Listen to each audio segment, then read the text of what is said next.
Hello everyone, welcome to our YouTube channel HR the way to success. स्वागत है आप सब लोगों का एक और नई वीडियो में। आज की वीडियो जो रहेगी वो रहेगी हमारी सूफी आंदोलन के ऊपर। ठीक है, कि सूफी आंदोलन क्या था और इसके पहलू, इसके उदय होने के कारण, इसका विकास कैसे हुआ, सब कुछ इस वीडियो में आपको पता चल जाएगा। तो ज़्यादा टाइम वेस्ट ना करते हुए आइए वीडियो को स्टार्ट करते हैं। भारत में सूफी आंदोलन इस्लाम के भीतर एक आध्यात्मिक और रहस्यमय आंदोलन था, जिसने ईश्वर के प्रति व्यक्तिगत समर्पण और प्रेम की करुणा के मार्ग पर जोर दिया। तो बेसिकली सूफी आंदोलन क्या था? सूफी आंदोलन एक आध्यात्मिक आंदोलन था और ये ईश्वर के प्रति व्यक्तिगत समर्पण और प्रेम और करुणा के मार्ग पर जोर दिया गया था। इसकी शुरुआत फारस में हुई और 11वीं और 12वीं शताब्दी में भारत में फैल गई। खासकर लाहौर और मुल्तान में सूफी संतों के आगमन के साथ इस आंदोलन ने अंतर धार्मिक सद्भाव को बढ़ावा दिया। सूफी आंदोलन को भक्ति आंदोलन भी कहा जाता है। तो सूफी आंदोलन का दूसरा नाम भक्ति आंदोलन भी था। तो जैसे खासकर लाहौर और मुल्तान में सूफी संतों के आगमन के साथ इस आंदोलन ने अंतर धार्मिक सद्भाव को बढ़ावा दिया, स्थानीय सांस्कृतिक तत्वों को एकीकृत किया और समावेशिता और सामाजिक एकता की भावना को बढ़ा दिया। नेक्स्ट चलते हैं सूफी आंदोलन के कुछ पहलू। ठीक है, तो सूफी आंदोलन के प्रमुख पहलू ऐसे हैं। रहस्यमय दृष्टिकोण।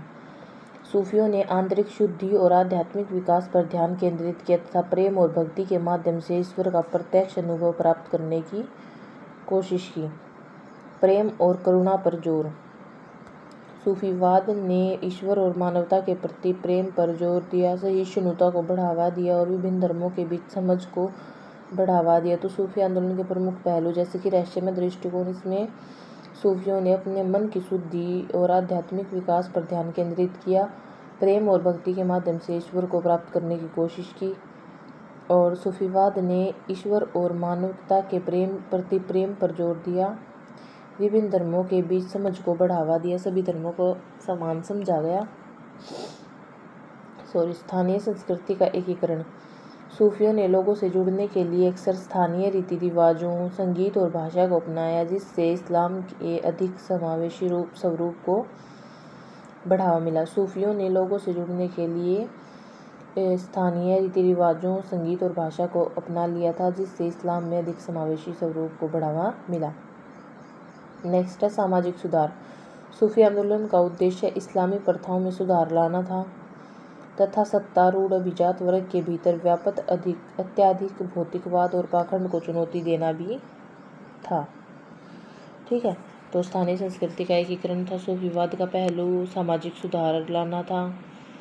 नेक्स्ट और लास्ट है सिलसिलेवार प्रसार। सूफी संप्रदायों, जिन्हें सिलसिले के नाम से जाना जाता है, सूफी संप्रदायों को सिलसिला कहा जाता है। तो सूफी समुदायों ने गुरु से शिष्य तक आध्यात्मिक वंशानुक्रम की श्रृंखला के माध्यम से सूफी शिक्षाओं के प्रसार में महत्वपूर्ण भूमिका निभाई। गुरु से शिष्य तक वंशानुक्रम की श्रृंखला के माध्यम से सूफी शिक्षाओं के प्रसार में महत्वपूर्ण भूमिका निभाई थी। अब आते हैं सूफी आंदोलन के कुछ अंश या फिर कुछ आंकड़े। तो सूफी आंदोलन के मुख्य आंकड़े इस प्रकार हैं। ख्वाजा मोइनुद्दीन चिश्ती, उन्होंने भारत में चिश्ती संप्रदाय की शुरुआत की तथा शांति और प्रेम पर अपनी शिक्षाओं के लिए अत्यधिक सम्मानित हैं। तो जो ख्वाजा मोइनुद्दीन चिश्ती हैं, उन्होंने भारत में चिश्ती संप्रदाय की शुरुआत की थी तथा शांति और प्रेम पर अपनी शिक्षाएं व्याप्त की थी। शेख फरीदुद्दीन गंज-ए-शकर चिश्ती संप्रदाय में अपनी कविता और आध्यात्मिक शिक्षाओं के लिए जाने जाते हैं। तो ख्वाजा मोइनुद्दीन ने तो चिश्ती संप्रदाय की शुरुआत की थी और शेख फरीदुद्दीन गंज-ए-शकर ने चिश्ती संप्रदाय में अपनी कविताएं और आध्यात्मिक शिक्षाओं को उजागर किया था। नेक्स्ट है निजामुद्दीन औलिया। तो निजामुद्दीन औलिया दिल्ली के एक प्रमुख चिश्ती संत थे, जो अपने आध्यात्मिक मार्गदर्शन और आम लोगों के साथ संबंध बनाने के लिए जाने जाते थे। तो जो निजामुद्दीन औलिया हैं, वो दिल्ली के प्रमुख चिश्ती संत थे, आध्यात्मिक मार्गदर्शन करते थे और आम लोगों के साथ उनके अच्छे संबंध थे। बहाउद्दीन जकारिया मुल्तानी, भारत में सुहरावर्दी व्यवस्था की स्थापना में एक व्यक्ति, तो बहाउद्दीन जकारिया मुल्तानी सुहरावादी व्यवस्था की स्थापना में एक प्रमुख व्यक्ति थे। उन्होंने सुहरावादी व्यवस्था की स्थापना में महत्वपूर्ण भूमिका निभाई थी। अब आते हैं योगदान। सूफी आंदोलन में किस किस का योगदान रहा। अंतर धार्मिक सद्भाव को बढ़ावा दिया गया। सूफी लोग विभिन्न धर्मों के लोगों के साथ सक्रिय रूप से जुड़कर आपसी सम्मान और समझ को बढ़ावा देते थे। जो सूफी संत थे वो विभिन्न धर्मों के लोगों के साथ अच्छे प्रकार से जुड़कर अपनी आपसी सम्मान और समझ को बढ़ावा देते थे। सांस्कृतिक संश्लेषण। उन्होंने स्थानीय सांस्कृतिक तत्वों को अपनी प्रथाओं में एकीकृत किया, जिससे इस्लामी और भारतीय परंपराओं का एक अनूठा मिश्रण तैयार हुआ। सामाजिक सुधार। सूफियों ने सामाजिक असमानताओं को चुनौती दी और जीवन के प्रति अधिक समावेशी और दयालु दृष्टिकोण को बढ़ावा दिया। तो जो सूफी संत थे उन्होंने सामाजिक असमानताओं को चुनौती दी, जीवन के प्रति अधिक समावेशी और दयालु दृष्टिकोण को बढ़ाया। भारत में सूफी आंदोलन ने उपमहाद्वीप के सांस्कृतिक और आध्यात्मिक परिदृश्य पर अमिट छाप छोड़ी है तथा इसकी शिक्षाएं आज भी उन लोगों को प्रेरित करती हैं जो ईश्वर के प्रति भक्ति की भावना रखते हैं।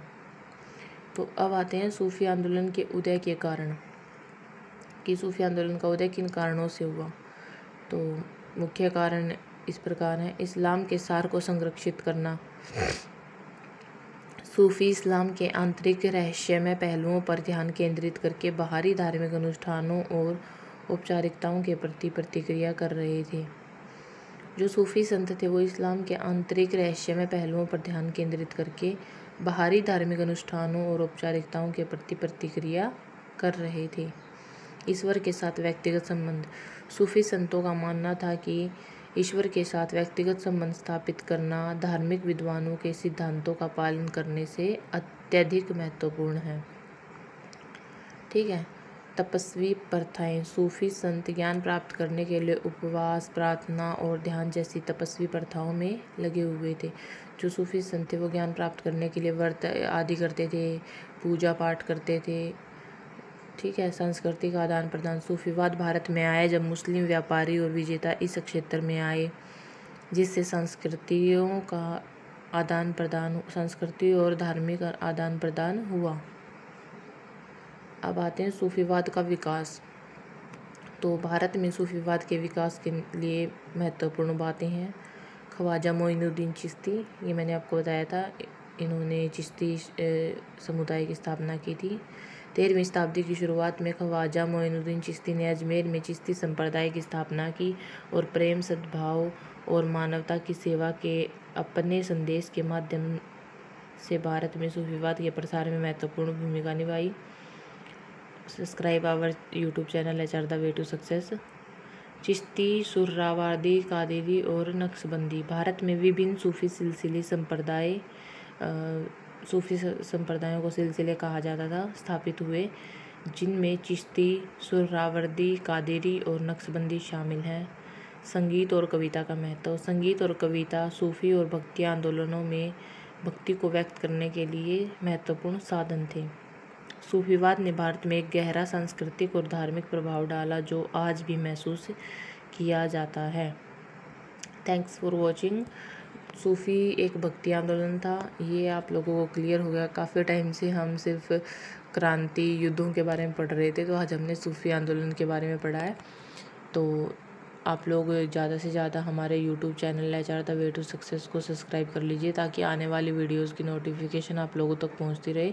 और किसी भी वीडियो में कोई भी डाउट हो तो आप लोग कमेंट्स कर देना। आपके कमेंट्स देख के उसके बारे में सेपरेट वीडियो बना दी जाएगी।